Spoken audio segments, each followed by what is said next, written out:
This is the story of the restoration of a Moroccan divan from Badia Design in North Hollywood.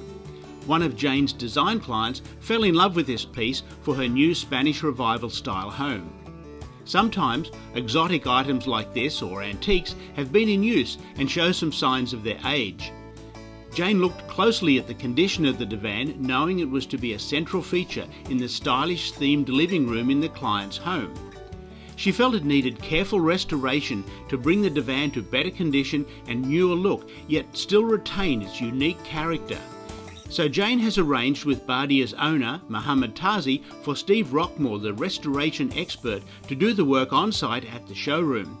Let's join Jane at Badia as she meets up with Steve to carefully agree on what needs to be done to get the divan looking just right.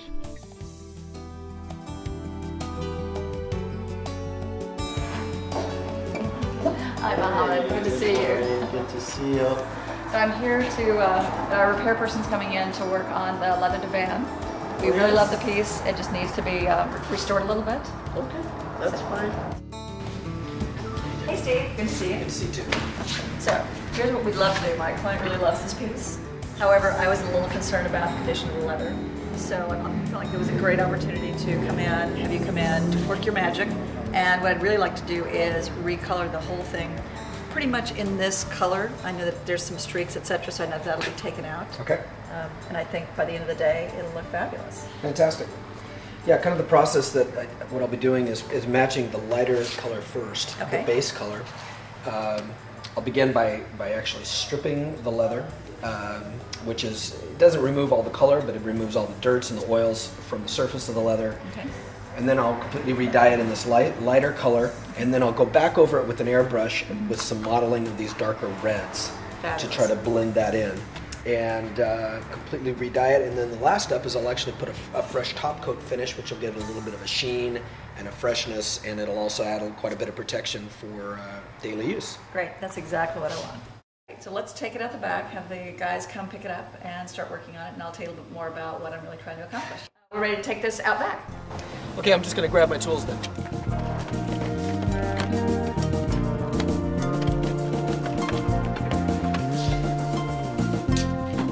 We have a Spanish revival home, so we really wanted some Moroccan and Spanish style. And even though we love the piece and the shape, it was just not quite in the condition that I was hoping for her. So that's why we called you in for your expertise. I understand you'll be able to either remove the stains and then change the color so it's really a more consistent, vibrant color and make it look new. Yeah, since these stains seem to be fairly permanent, honestly, I doubt I'll be able to remove them, but what I will be able to do is cover them with the lighter color and blend everything in. So when I'm done, that area will basically be invisible. Is obviously dyeing all the way from corner to corner, so there's going to be some blending in going on here. So how do you think you would handle this area right in here? Well, I can put some color in, so I can certainly cover all these white areas, dark areas. Down here, particularly near the bottom, on this side, there's extremely rusty. See this? Oh yes. So I think if anything, it's not gonna be bad. I mean, this looks almost like it was dyed once anyway, but I think it's rust actually, and not that. This will be the last area I'll dye because I'm going to use that as my standard to match everything else. So once I've dyed everything else to try to achieve this standard, this color here, then I will do this fine at last, so that I've got that to keep coming back to. I'm trying to achieve this look here. Okay. Otherwise, if I do that first, we've lost it, and it's going to be hard to go back to the standards from the original.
Sometimes it can take me up to 30 minutes just to achieve what I got right off the bat here.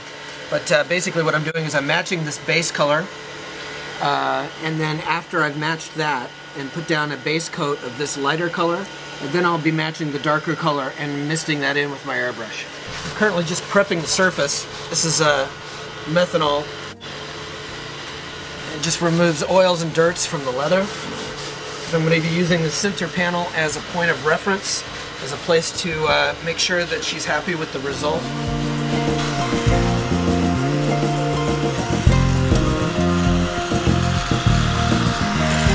I'm laying down the lighter color right now here as a base, and then I'm going to come in with a darker color to bring in this the two-tone Sauvage look that it has.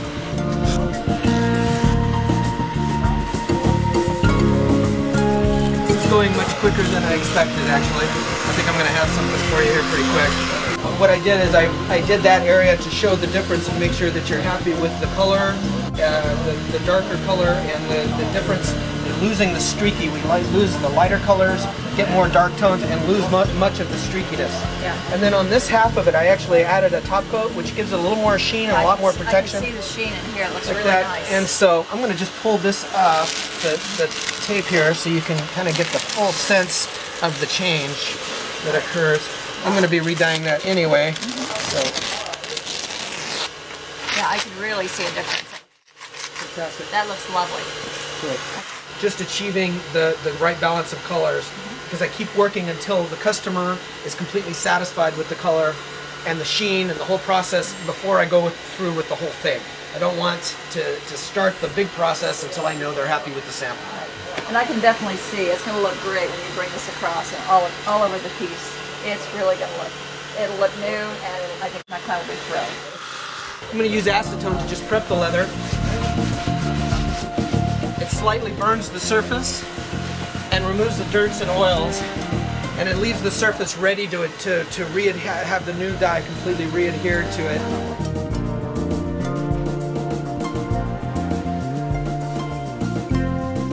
Okay, now we've seen how it's cleaned and prepared, then the colours matched and applied. Why don't we leave Steve to his work and come back when it's ready for unveiling?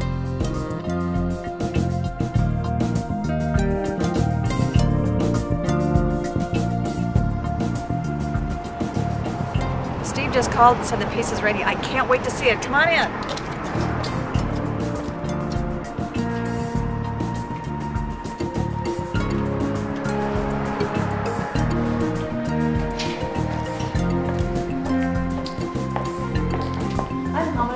You've been watching Steve? Yes, in and out. I've been looking at it. It's coming up great. Great. I'm looking forward to seeing it. Let's go.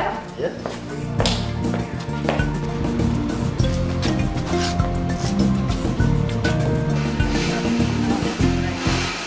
Very excited. Wow. Oh, that looks great. That really does. I almost don't recognize it. Yeah, it really did make a big difference. It was such a good quality leather, amazingly, so it was a kind of a pleasure to work on, honestly. That is really great, and I think it really captures the color we're looking for. Yeah. And I think it really gives a great sense of what it can be. So, fantastic. Can I touch it? Absolutely. Wow, it is. It doesn't even look like the same piece. Oh, good. I mean, it does in the shape, yeah. But it looks, I think, exactly like what we were hoping it would be. Fantastic. Even better. It's just good. Very exciting. Great. Thank you so much, Steve. It looks fabulous. I really love it. I'm thrilled with it, and I can't wait to show my clients. Great. Thank you so much. I enjoyed it. Take care. All right. Bye. Take care. Bye-bye.